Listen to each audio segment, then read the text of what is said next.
अति जलद व अचूक बातम्यांसाठी पाहत रहा महामीडिया 24 सदैव तत्पर।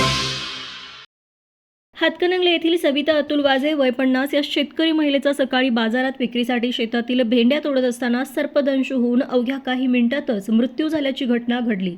सदर महिला नेहमीप्रमाणेच बाजारात विक्रीसाठी आपल्या ऊस शेतामध्ये लावलेल्या भेंड्या तोडत असताना सकाळी 8:30 वाजण्याच्या सुमारास त्यांना सर्पदंश झाला। तात्काळ त्यांना हातकणंगले येथील ग्रामीण रुग्णालयामध्ये नेण्यात आले, मात्र उपचारापूर्वीच त्यांचा मृत्यू झाल्याचं डॉक्टरांनी सांगितले। सविता वाझे या अत्यंत कष्टाळू व मनमिळावू स्वभावाच्या असल्याने त्यांच्या या अचानक जाण्याने हातकणंगले परिसरामध्ये हळहळ व्यक्त केली जात आहे। त्यांच्या पश्चात पती, मुलगा, सून व 2 मुली व नातवंडे असा परिवार असून याची फिर्याद मानसिंग संजय वाझे यांनी हातकणंगले पोलिसात दिली आहे।